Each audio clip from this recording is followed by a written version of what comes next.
right? All the gatherings, all the church events, all the family events, all the things that we do as we celebrate holidays and Thanksgiving and through Christmas and Hanukkah and everything in between over the next few weeks between here and the end of the year. And the reality is the topic of real estate will come up. The reality is we need to have the answers to the questions that people are going to be asking. And on this monthly market report here in November, that's what we're going to focus on. Our KCM research team has come up with really the topics of questions that we believe are going to be top of mind for most people. What I'm going to do is I'm going to go through those 5 questions, and then I'm going to give you a breakdown of each one of those with the professional graphics that you can put on your phone right now to have them with you as these questions come up. And not that you can maybe answer every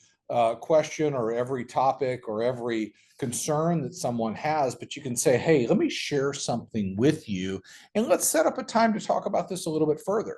Maybe go into detail, maybe understand what their situation is. You know, the thing I'm always going to say is if somebody asks you what's going to happen in a fill in the blank topic, the best thing you can always respond with is tell me what you've heard, right? Tell me what you've heard about this topic.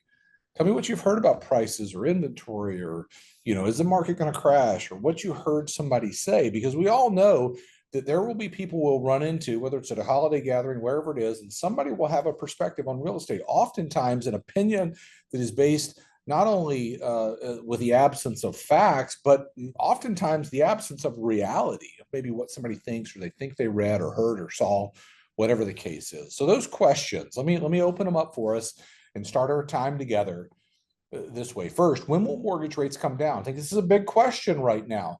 You know, I always joke around that, you know, if you try to forecast mortgage rates, there's about a 50% chance that you'll get it wrong. And it's incredibly hard to do, but we can kind of go with what we know, and I'll break that down here in just a minute and give you some things that you can share with people. Second, what will it take for home prices to come down? You know, many people wondering, gosh, I don't know if this market's sustainable, and it'll lead up to other questions we're going to answer in a minute. You see at the bottom there, is the market going to crash? But what's going on with prices? 3, will I be able to find a home if I'm ready to move? You know, I know that it's been a struggle for the last couple of years to even find something. Is the housing market going to pick up next year? What's going to happen in real estate? Maybe that's more of a internal question many of us wonder. And number 5, is the market going to crash? I sort of alluded to that. I'll give you a great way to give perspective to people on that question. Okay, so let's jump in right here with, will mortgage rates come down? And again, as we're looking at this, there are a lot of questions that are sort of unanswerable right now in the economy. So what do we know? I'll start off with this quote from Ralph McLaughlin.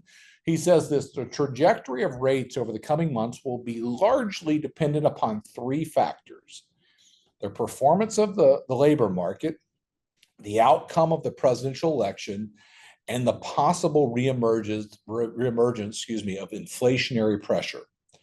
He goes on to say, while volatility has been the theme of mortgage rates over the past several months, we expect stability to reemerge towards the end of November and early in December. That's what Ralph's saying, senior economist at Realtor.com. So let me go back to the words in blue there, the performance of the labor market. Well, we can kind of break that down. We saw last week what came out as far as the jobs reports. We know that. 2, the presidential election. As I'm recording this, I don't know who won the election. And then the question I think on everybody's mind is inflation going to sort of pick back up, right? We don't want that to happen. So what do we know in each one of those areas? First, here's a look at, from the Bureau of Labor Statistics, the most recent job report that came out on November 1, where jobs have come from. And I want to point out a couple of things to you.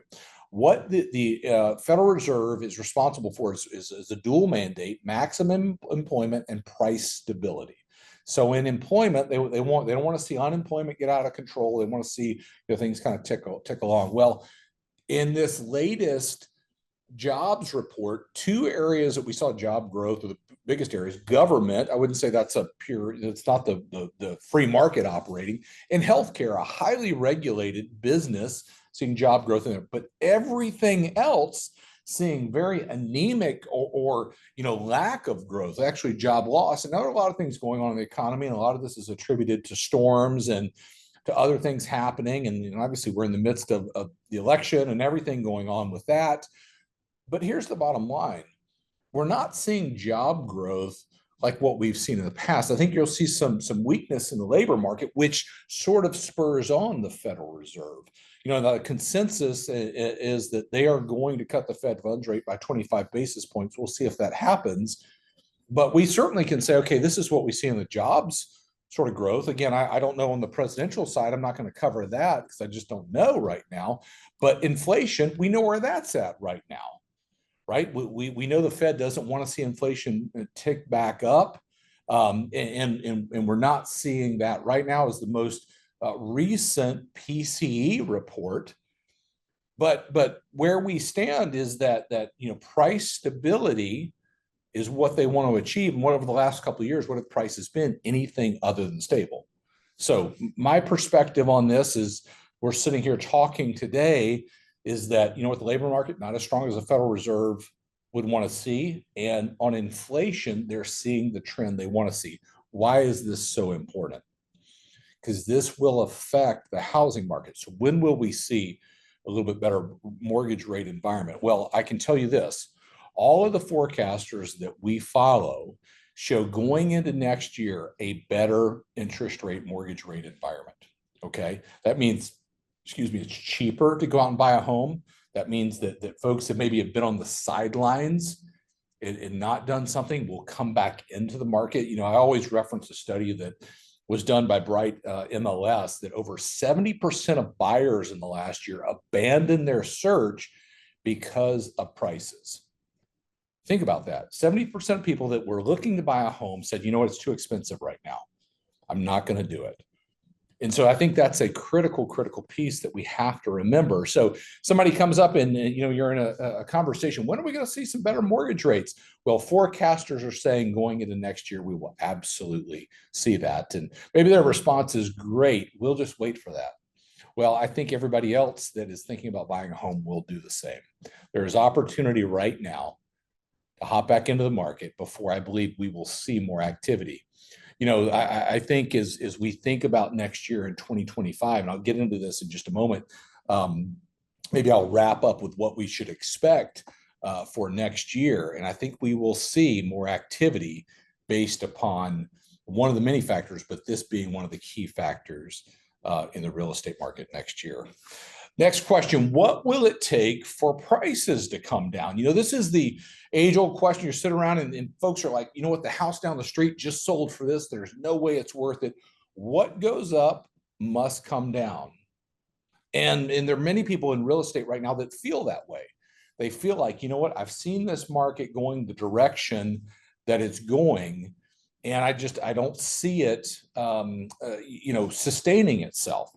So the question that I always want to be able to address in that, and I'm going to go back over this. Maybe you've seen it before. Maybe you know this. I'm not telling you anything you don't know, but I want to show you visually why prices have gone up the way they have. And then I'm also going to show you what the forecast is for 2025. So first, why have prices gone up? Well, the simple fact is, if you look at this graphic, this is a look at builds in this country going all the way back to the 70s. And literally in the 70s, 80s, and early 90s, we built more homes in this country than we have in the last 15 years. The red bars there represent the last 15 years of build single-family housing units in this country. And builders aren't overbuilding right now. They're just trying to catch up from all of the underbuilding years post-housing crisis. The green bars there are 4 consecutive years of record-setting numbers of homes built in this country. Never happened before and hasn't happened since. So why have prices risen to the degree they have? Well, there's a couple of reasons for that. One, mortgage rates fell during the pandemic and post-pandemic, and people rushed into the market. And combined with that, there weren't the number of homes on the market for the number of people that wanted to buy them. That drove prices through the roof. Okay, so it's not a situation like we saw in 2008 where demand was artificially inflated. Demand was real, but there weren't the number of homes to meet the demand. Prices go up, and we know that story.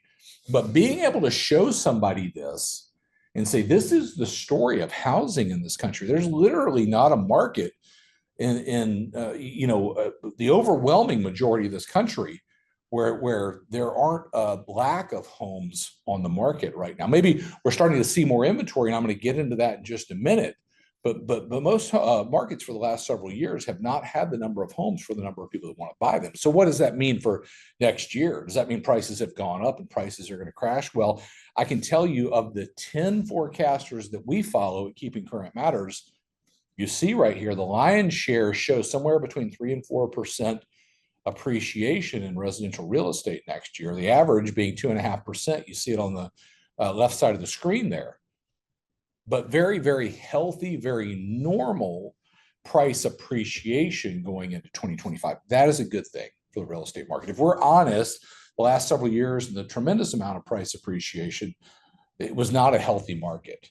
And so that's something that we want to remind people of. We want to make sure they understand as we go into next year. And maybe even those that are wondering, is this market going to crash or is my home going to lose value? That will help them understand. Many that are maybe looking to buy have this question: will I be able to find a home if I move, right? If I decide I want to move or I'm looking to buy a home, will I be able to find a home? The quick answer to that is there are more homes coming on the market. This is a look at new homes coming to market from Realtor.com going all the way back to 2017. And if you think about this, I'll put my kind of cursor on this is 2017, 2018, 2019.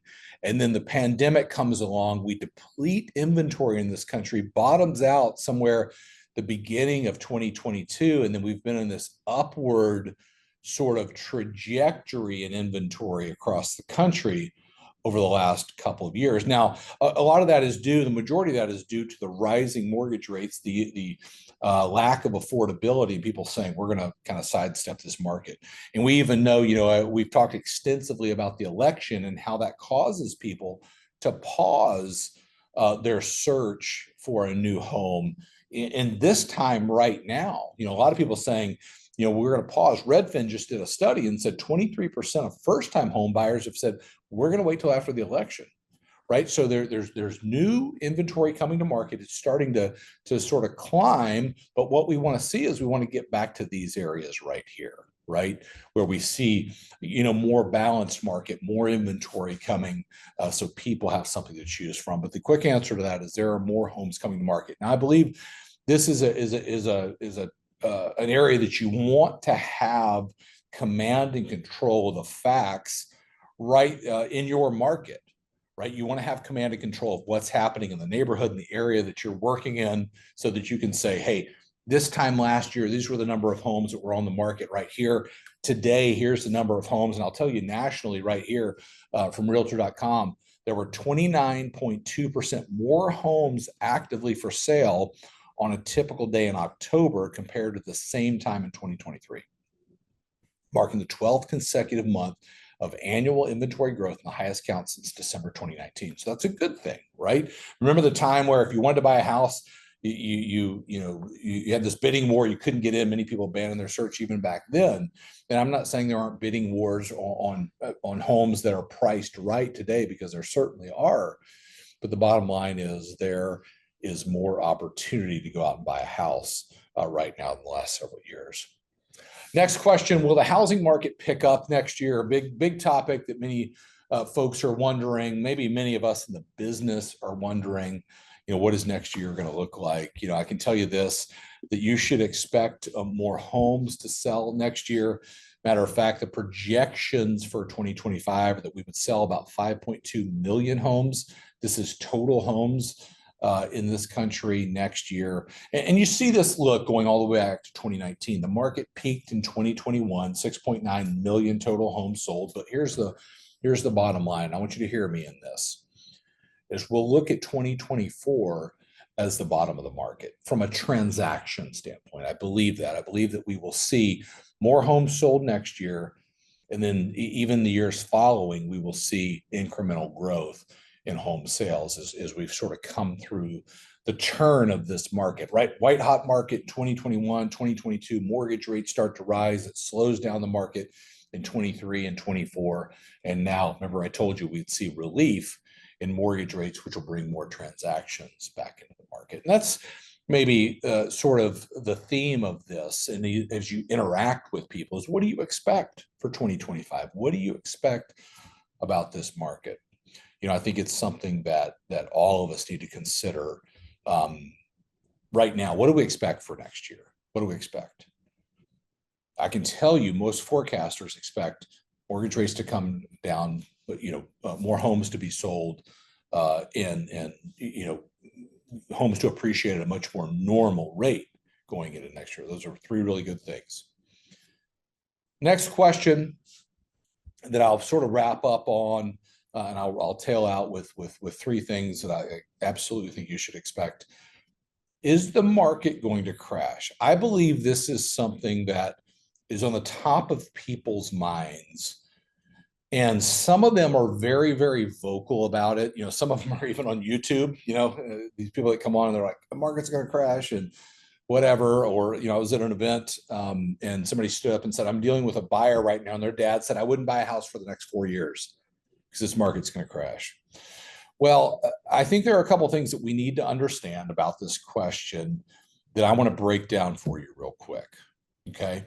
One, this question is rooted in a couple of sort of premises. One, people remember back to 2008. And there's a lot of talk right now of the economy and recession and what's going to happen. And so that brings back those fears, right? That brings back the fears of what's going to happen in this market. And two, people see what has happened with prices, this sort of meteoric rise in prices, and they go, it feels a lot like back then. And we know what happened then. Very, very different market. And I'm going to explain that to you, but I want you to really sort of listen to this, let it sink in. And let me give you the first piece where I believe this comes from. Consumer debt in this country is at a record level. Okay. Now, let me break this down for you. The orange portion of this is mortgage debt in this country. It's certainly grown. This is going all the way back to 2001. Right. So we know mortgage debt has grown. That HELOC debt kind of remained the same. It's that sort of blue bar right above the orange bar there. Well, auto loan debt is growing. We know that. Right. Student loan debt's growing. We know that. And then the balance is other miscellaneous debt in this country. But, there's an article that came out a couple of years ago, and it said something to the tune of mortgage debt in this country has surpassed $10 trillion. And people were like, that sounds terrible. $10 trillion is a lot of money. Well, I'll tell you, this number right here in orange on mortgage debt represents $13 trillion.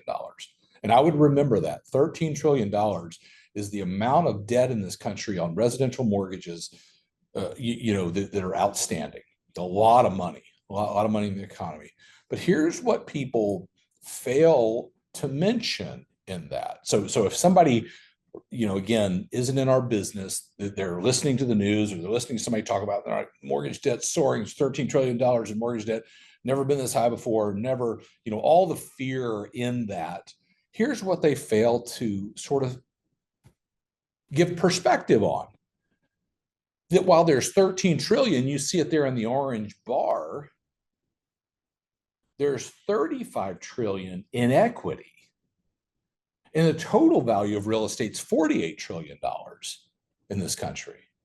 48, 35, and 13. Right? If you were to look at that as an investment, you're like, that's a great investment. There's not near the debt on the value of homes in this country as right here where my sort of have my cursor right now. Right? Back in 2008, there was more mortgage debt than equity in this country. Remember that? That's where the term strategic default came into play. And I'll back up even before that. This is where the term irrational exuberance came into play, which is who cares what we pay for? It'll be worth $50,000 or $500,000 more by tonight. And we know what happened in 2008, right? Strategic default came into play, meaning we owe more on the home than it's worth, so we're just going to walk. Nowhere near that today. 13 trillion in debt, 35 trillion in equity. and 48 trillion in value. Can you see where having the facts in a conversation make a difference to somebody that says, you know what, I wouldn't buy a house right now. This market's going to crash. Based on what? Based on what?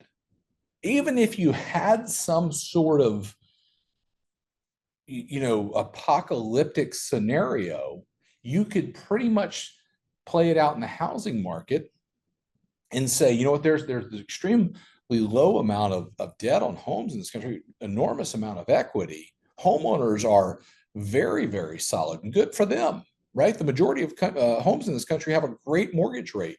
The majority of homes in this country have a tremendous amount of equity. You know, the one thing that came out of the pandemic was people were going to do things differently.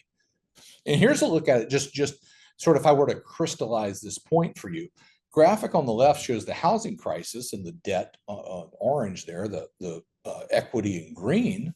Remember I said there's more debt than there was equity, and where we stand today on the right, 13 trillion in debt, 35 trillion in equity. So a very, very strong market that I believe as we talk to people over the coming weeks, having command of the facts is critically, critically important, because I will guarantee you this, the topic of real estate will come up. It will absolutely come up. Last thing, I'll give you 3 things you should expect for next year. You know, I asked you, what do you expect? What do you expect? And I gave them to you, kind of teased them out before, but I want to give them to you one more time. First thing you should expect the total home sales in this country to rise. You should expect that we look at transactions this year being the low point of the market. You should expect mortgage rates to come down based on forecasters and what they're saying about 2025. And you should expect prices to rise at a more reasonable rate, okay? A more healthy and normal rate. So my question back to you is, what do you expect? These are the big questions that I think will come up. Now, there could be another question. You say, David, my market, I know this question is going to come up. Great. Be prepared for it. Be prepared for what you know will come up with the people that you will be talking to.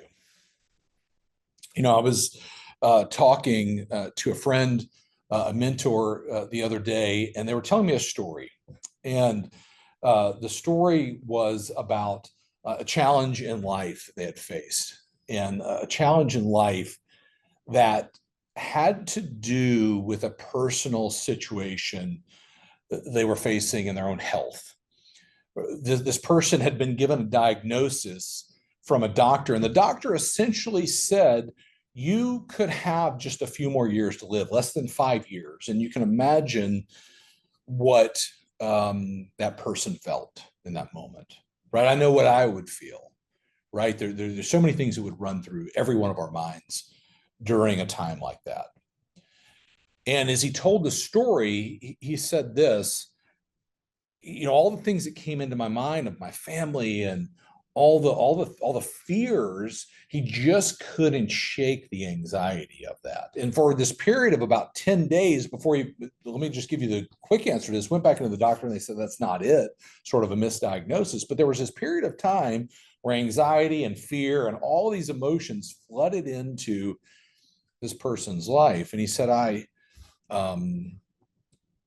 woke up and had sort of this visual in my head. And it was a visual of a tall sailing ship. You know, you think about the old tall ships back in maybe the 1800s, early 1900s, whenever they were sailing the oceans. He said that was the visual that came to his mind. And he said this, he said, my thought was, you know, if you think about this, he sort of showed a picture like this. And he said, if you look at this ship, the one thing that's for sure is rough seas. The ship is there, but the ship makes it through the night. Scary on the ship. But he posed this question, and I want to sort of wrap up our time today on this as we wrap up the year, and certainly a year that's been probably different than what we expected 2024 to be. Is how do I, in a situation like this, he said, how do I become the ship not the ocean. The ocean's going to be rough. The ocean's going to be calm. The ocean's going to have issues, but the ship is going to remain through it. It's going to cut through the water. It's going to cut through the wind. It's going to cut through the waves. And how do I be the ship, not the ocean? Right. And I think, as I heard this, I was thinking about what we do every day. And that's sort of the way that I want to wrap up is how do we wrap up this year being in this, being the ship, not the ocean? As we come in contact with people and they say, I wouldn't buy a house, or I don't know what's going to happen in this real estate market, prices, all the things that are going to come up.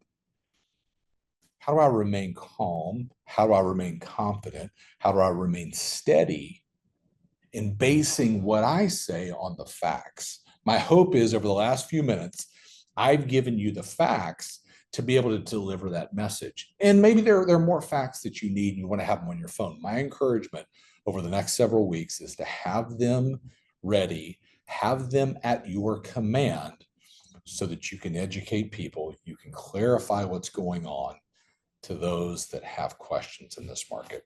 That'll wrap up our November monthly market report. And I just want to say this as we get ready for Thanksgiving this month and all the holidays are coming up, how thankful we are at Keeping Current Matters for everybody that supports what we do and shows up every month to listen to the monthly market report. We are grateful for you, and we'll see you back again in December.